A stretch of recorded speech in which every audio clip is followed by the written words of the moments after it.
Selamat datang pemirsa, Anda kembali bersama Menyingkap Fakta. Kali ini, kami akan membongkar sisi tersembunyi dari sebuah peristiwa besar yang sedang menjadi perhatian publik.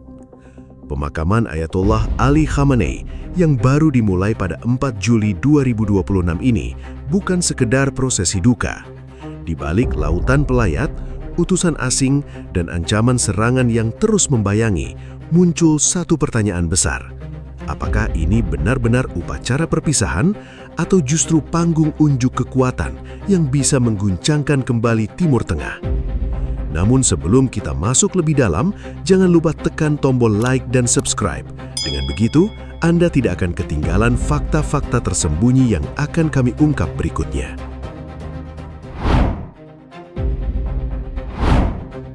Pada 4 Juli 2026, Tehran akhirnya membuka prosesi pemakaman Ayatollah Ali Khamenei. Bagi banyak orang, ini tampak seperti hari duka yang sangat terlambat. Khamenei dilaporkan tewas pada 28 Februari 2026 saat gelombang serangan besar Amerika Serikat dan Israel mengguncang Iran. Jeda lebih dari 4 bulan itu langsung menimbulkan satu kesan penting. Jenazah seorang pemimpin tertinggi tidak sedang menunggu upacara biasa, melainkan menunggu panggung politik yang dianggap cukup aman untuk digelar di depan dunia. Itulah sebabnya, awal kisah ini bukan dimulai dari tangisan massa, tetapi dari suasana perang yang belum benar-benar reda. Setelah kematiannya, Iran masuk ke masa paling sensitif. Serangan masih membayangi, jalur komando sedang diguncang, dan tekanan militer belum sepenuhnya surut. Dalam situasi seperti itu, pemakaman besar justru bisa berubah menjadi sasaran empuk. Karena itulah, Tehran menunda prosesi publik sampai ada ruang yang cukup setelah fase gencatan senjata sementara mulai terbentuk melalui jalur diplomasi yang dikenal sebagai Islamabad Accord. Bukan sekedar menunggu tenang, Iran sedang menunggu momen ketika duka bisa diubah menjadi demonstrasi ketahanan negara. Saat hari itu tiba pada 4 Juli 2026, lokasi yang dipilih juga tidak sembarangan. Grand Musola Tehran dijadikan pusat penghormatan pertama. Tempat ini bukan hanya luas dan mudah menampung gelombang pelayat, tetapi juga syarat simbol kekuasaan religius dan politik. Dari titik inilah pemerintah Iran mulai mengendalikan arah emosi publik. Duka dibingkai sebagai kesetiaan, kehadiran massa dibingkai sebagai bukti legitimasi. Dunia luar dihadapkan pada satu gambar yang ingin dipaksakan masuk ke kepala semua pihak. Iran belum roboh, bahkan setelah kehilangan tokoh paling berpengaruhnya. Untuk itu, negara tidak hanya membuka aula utama, tetapi juga menyiapkan jaringan logistik besar. Transportasi menuju ibu kota diperluas, penginapan diatur, distribusi makanan dibantu, dan pengamanan diperketat agar acara tidak berubah menjadi kekacauan. Langkah ini penting karena Tehran memahami satu hal. Dalam peristiwa sebesar ini, citra dibentuk bukan cuma dari pidato, tetapi dari keteraturan di lapangan. Jika jutaan orang bisa datang, bergerak, dan pulang di bawah kontrol negara, maka pesan stabilitas akan terlihat jauh lebih meyakinkan daripada pernyataan resmi manapun di mata kawan maupun lawan Iran saat itu. Disinilah pemakaman itu berubah makna. Yang dipamerkan bukan hanya peti jenazah, melainkan kemampuan negara untuk tetap mengatur ritme masyarakat setelah diguncang perang terbuka. Pada 4 hingga 5 Juli 2026, jutaan orang diproyeksikan bergerak ke Tehran. Aparat keamanan, jaringan relawan, dan struktur negara dikerahkan agar arus manusia tetap terkendali. Setiap detail menunjukkan bahwa prosesi ini dibangun dengan logika kekuasaan, bukan sekedar tradisi berkabung. Semakin besar kerumunan, semakin kuat pesan yang ingin dikirim. Republik Islam masih mampu mengumpulkan loyalitas dalam skala raksasa. Karena itu, pembukaan prosesi ini tidak bisa dibaca hanya sebagai penghormatan terakhir. Ini adalah momen ketika Iran mencoba membalik kelemahan menjadi pertunjukan daya tahan. Kematian Khamenei pada 28 Februari 2026 memang menciptakan kekosongan besar. Tetapi pada 4 Juli 2026, Tehran berusaha memastikan dunia melihat hal yang berbeda. Bukan kekosongan, melainkan kesinambungan. Bukan kepanikan, melainkan kendali. Bukan akhir mendadak, melainkan awal dari babak baru yang sengaja diperlihatkan dengan sangat teratur, sangat simbolik, dan sangat berhitung. Setelah pusat penghormatan dibuka di Grand Musola Tehran 4 Juli 2026, arah prosesi berikutnya justru memperlihatkan sesuatu yang lebih besar daripada keramaian ibu kota. jenazah Ali Khamenei tidak langsung dibawa ke tempat peristirahatan terakhir. Iran memilih jalur yang panjang, bertahap, dan sangat simbolik. Setiap kota yang dimasukkan ke dalam rangkaian ini memiliki makna tersendiri, seolah negara itu sedang menggambar ulang peta pengaruhnya di depan jutaan mata yang mengikuti dari dalam dan luar kawasan. Pada 5 Juli 2026, hari kedua di Tehran dipenuhi penghormatan lanjutan dari ulama, aparat, veteran perang, dan rombongan pelayat dari berbagai provinsi. Fase ini penting karena Tehran bukan sekadar ibu kota administratif. Kota ini adalah pusat keputusan, pusat propaganda, dan pusat pengarah emosi nasional. Karena itu, 2 hari pertama dijadikan panggung untuk menunjukkan bahwa garis komando negara, struktur agama, dan dukungan massa masih terlihat menyatu. Dari titik ini, prosesi lalu bergerak keluar, membawa pesan bahwa duka Iran bukan hanya milik Tehran. Pada 6 Juli 2026, arak-arakan besar dijadwalkan melintasi jalan utama Tehran dari timur ke barat sebelum jenazah diterbangkan menuju Qom. Perjalanan darat itu bukan detail kecil. Lintasan melintasi ibu kota memberi ruang bagi publik yang tidak sempat masuk ke lokasi penghormatan awal untuk tetap menjadi bagian dari momen sejarah. Kamera media, siaran televisi, dan dokumentasi resmi dipastikan menangkap satu citra yang diinginkan negara. Peti itu bergerak perlahan di atas lautan manusia, bukan dalam suasana panik, melainkan dalam koreografi yang tertib dan sangat terjaga. Setelah itu perhatian beralih ke Qom pada 7 Juli 2026. Kota ini bukan kota biasa dalam politik Iran. Qom adalah pusat pendidikan ulama Syiah dan jantung otoritas keagamaan yang selama puluhan tahun menopang legitimasi Republik Islam.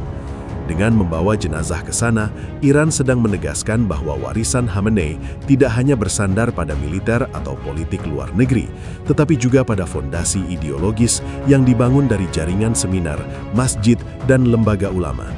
Pilihan ini penting karena suksesi kekuasaan di Iran selalu membutuhkan lebih dari sekadar penerus formal. Ia juga membutuhkan restu dari pusat otoritas keagamaan. Rangkaian lalu menyeberang ke luar negeri pada 8 Juli 2026 menuju Irak, termasuk Karbala dan Najaf, menurut laporan berbagai media internasional. Langkah ini mengubah prosesi nasional menjadi peristiwa transnasional. Karbala membawa memori pengorbanan dan martir yang sangat kuat dalam imajinasi Syiah, sementara Najaf dikenal sebagai salah satu pusat ilmu agama paling penting di dunia Syiah. Ketika jenazah dibawa melewati ruang simbolik seperti ini, pesan yang muncul menjadi jauh lebih luas. Iran tidak hanya sedang mengantarkan seorang pemimpin wafat, tetapi juga sedang menghubungkan kembali jantung revolusinya dengan poros-poros spiritual di luar perbatasannya. Akhirnya, pada 9 Juli 2026, pemakaman dijadwalkan berlangsung di Mashhad, kota kelahiran Khamenei dan lokasi kompleks Imam Reza. Pilihan ini menutup seluruh rangkaian dengan lapisan makna yang sangat dalam. Mashhad bukan hanya tanah asal, tetapi juga salah satu titik ziarah paling suci dalam dunia Syiah. Bersamaan dengan itu, delegasi dari Rusia, Tiongkok, Pakistan, Irak, dan Saudi Arabia ikut memperkuat dimensi diplomatiknya. Dengan demikian, rute Teheran, Qom, Irak, lalu Mashhad membentuk satu garis yang rapi. Politik, agama, memori perjuangan, dan asal-usul pribadi dipadatkan menjadi satu perjalanan yang dirancang untuk membekukan citra Khamenei sebagai tokoh negara sekaligus simbol lintas batas.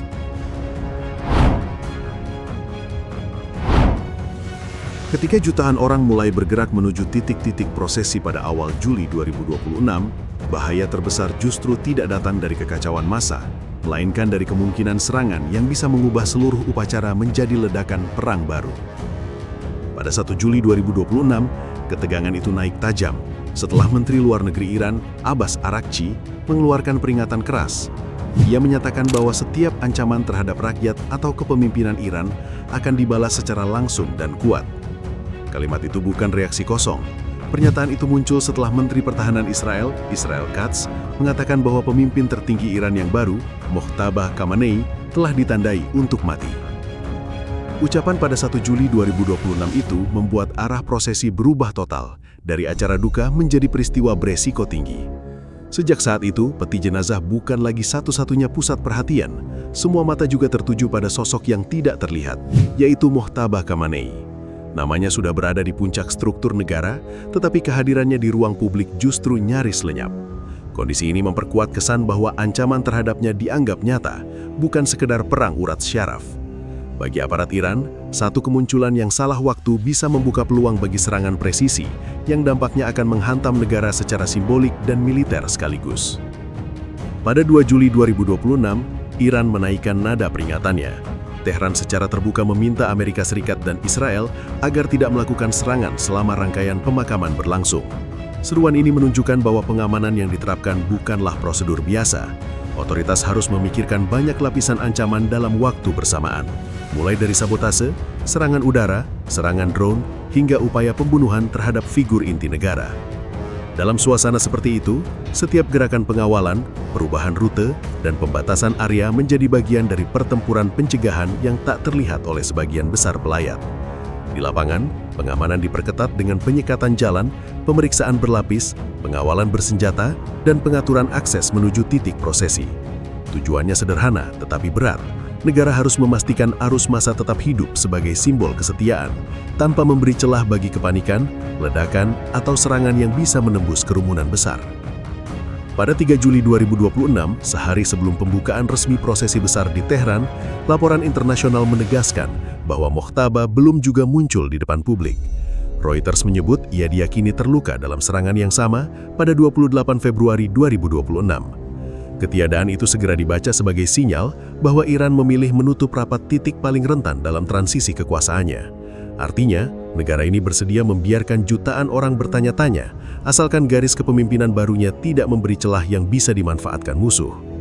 Dalam politik kawasan yang keras, absennya seorang pemimpin kadang justru merupakan bentuk kehadiran paling penting, karena ia menandakan bahwa ancaman belum lewat. Sementara itu, Israel tidak memperlihatkan tanda akan melunak. Pada 28 Juni 2026, beberapa hari sebelum prosesi dimulai, militer Israel mengumumkan penghancuran infrastruktur bawah tanah Hizbollah di Magdal Zun, Lebanon Selatan. Operasi itu menunjukkan bahwa meski diplomasi sedang berjalan dan Iran memasuki masa berkabung, Tel Aviv tetap melanjutkan tekanan pada jaringan sekutu Iran di kawasan. Pesannya jelas, Israel tidak ingin ada ruang aman yang bisa dipakai lawannya untuk menata ulang kekuatan. Karena itu, sepanjang 4 hingga 9 Juli 2026, prosesi pemakaman ini berlangsung di bawah bayangan yang sangat berat.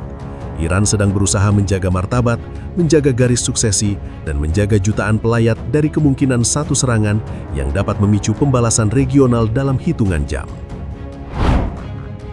Pemakaman ini pada akhirnya bukan hanya menutup riwayat satu tokoh besar, tetapi juga membuka babak baru yang penuh ketegangan bagi Iran dan kawasan sekitarnya.